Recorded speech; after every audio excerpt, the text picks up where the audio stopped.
Selamat pagi. Nah ini Jess, ada komen bagus nih, saya spill ya.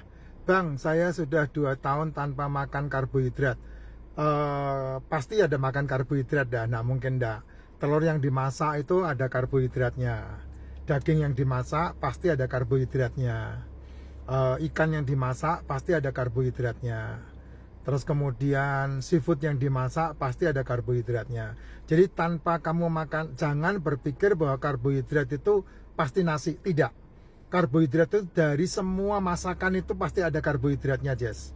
Jadi kamu, nah kalau begitu kan kamu jadi paham kan ya, kenapa saya bilang bahwa saya tidak makan nasi. Karena apa? Karena kebutuhan karbohidrat dari nasi terpenuhi dari makanan, terpenuhi dari minuman, terpenuhi dari telur yang dimasak, terpenuhi dari daging yang dimasak, terpenuhi dari ikan yang dimasak. Itu sudah ada karbohidratnya. Contoh, kamu makan ikan digoreng, itu sudah ada karbohidratnya tuh.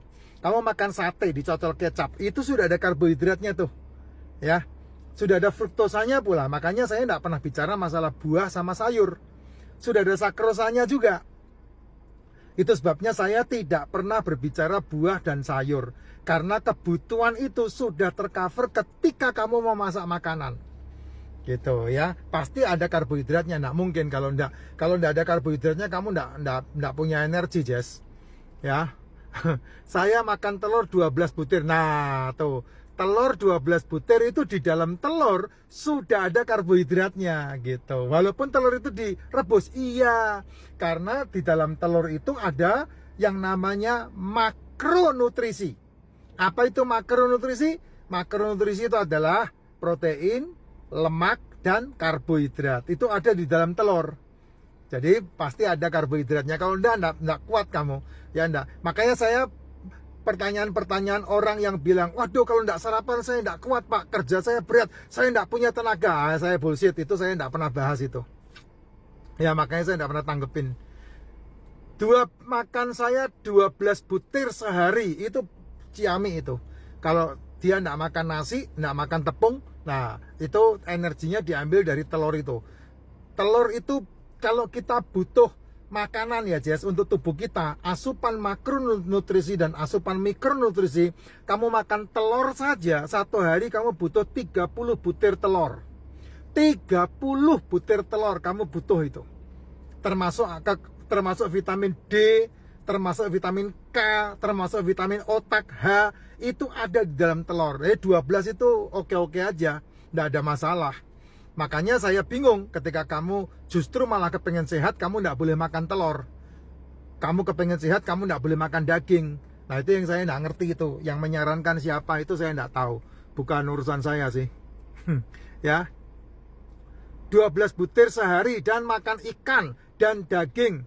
Pertanyaan saya, mana yang lebih baik antara telur rebus dan digoreng? Ya pasti rebus paling bagus. Ya, pasti rebus. Kenapa rebus paling bagus? Karena ke telur rebus tidak terjadi oksidasi.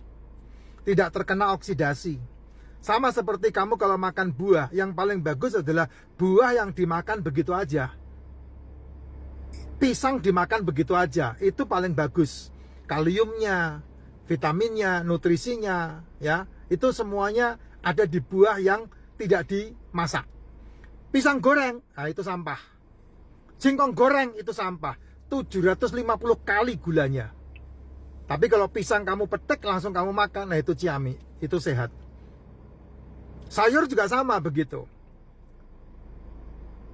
Makanya kenapa orang Sunda suka makan lalapan dan mereka sehat? Karena lalapan tidak dimasak. Kenapa karedok? Karedok itu sayur mentah. Beda dengan gado-gado. Gado-gado itu sayur direbus. Walaupun vitaminnya, nutrisinya tidak hilang, tapi sudah terkena oksidasi di situ. Ya, apalagi buah di jus, wah itu saya tidak menyarankan. Ya, meskipun orang bilang, waduh harus di jus, jus buah itu sehat. Sehat yang mana? Ketika buah teroksidasi, kamu makan, sehatnya dari mana? Ya lebih bagus langsung dimakan. Nggak perlu di jus, nggak perlu diapain. Apalagi kalau di jus pasti ada campuran ini, campuran itu nggak sehat banget gitu Jess. Ya, nah telur rebus sama telur goreng, ya saya rekomendasinya telur rebus lah. Telur apa Pak? Telur semua. Mau telur bebek, mau telur entok, telur angsa, telur kasuari, telur buaya, telur penyu, telur ular, telur ayam, telur apalah pokoknya telur cicak sekalipun ya. Pokoknya telur rebus itu bagus, walaupun sebetulnya kalau kita bicara masalah protein itu kuat. Dia tahan banting, mau digoreng, mau diapain tetap protein, tidak hilang dia. Tapi kalau bicara masalah pengolahan itu bicara masalah oksidasi. Nah, kalau bicara masalah oksidasi itu berarti pengurangan. Nah, itu loh. Jadi yang harusnya 10 ada 8 karena teroksidasi gitu. Jadi kalau digoreng bagaimana Pak? Ya enggak apa-apa, proteinnya masih tetap ada. Tapi kalau ditanyakan lebih bagus mana, ya lebih bagus direbus pasti. Ya, direbus itu pasti, apalagi kalau kamu merebusnya itu pakai penelitian. Telur ayam negeri 6 menit 40 detik. Telur ayam kampung 4 menit 40 detik. Itu telur ayam kampung. Telur puyuh lebih cepat lagi.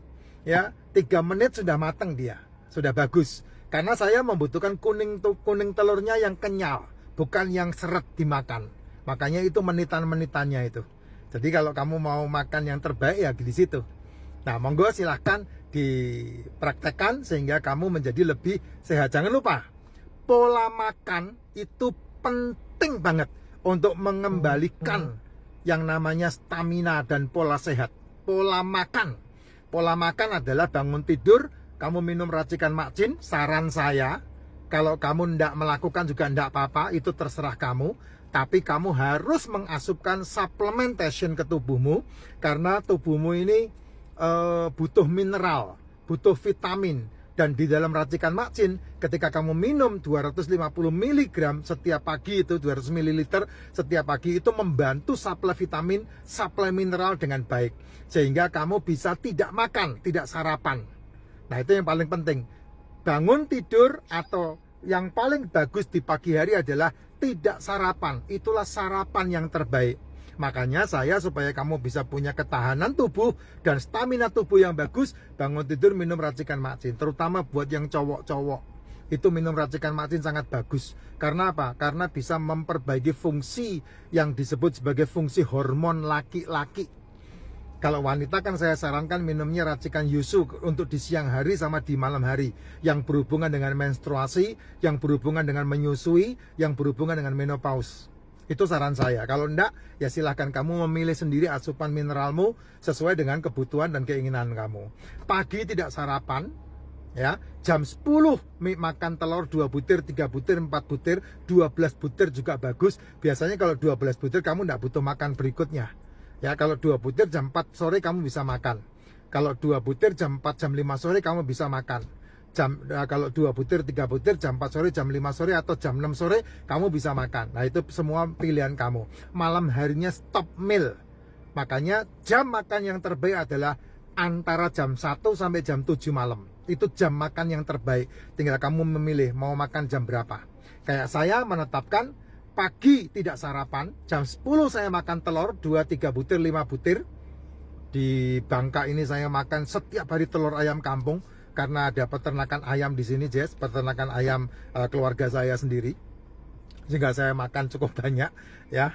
Nah, kemudian jam 10 makan telur, dan kemudian antara jam 1 sampai jam 7 malam saya makan antara jam 4, jam 5 atau jam 6. Di Bangka ini, karena Bangka jam 7 udah sepi, jam 8 udah pada tidur. Saya tidur jam 9. Ya, itu malam harinya stop makan, tidak makan sama sekali. Apalagi di Bangka ini, waduh, saya kekenyangan buah. Karena panen buah ada semua. Panen duku, panen durian, panen rambutan. Kayak pertama kali saya datang ke Bangka, 1 harian saya makan durian, Jess. Durian. Waduh, gila itu durian. Berapa buah itu nggak ngerti saya. Banyak banget. Sampai kemudian kekenyangan durian. Tidak makan. Ya karena udah cukup makan durian. Besok paginya sampai sore puasa. Hanya makan telur jam 10 pagi. Dan kemudian sampai malam, sampai besoknya lagi baru makan duku. Wah, gila. Itu saya rusak makan saya di sini. Ya, baru hari ini saya sore tadi makan. Sehat ya, Jess?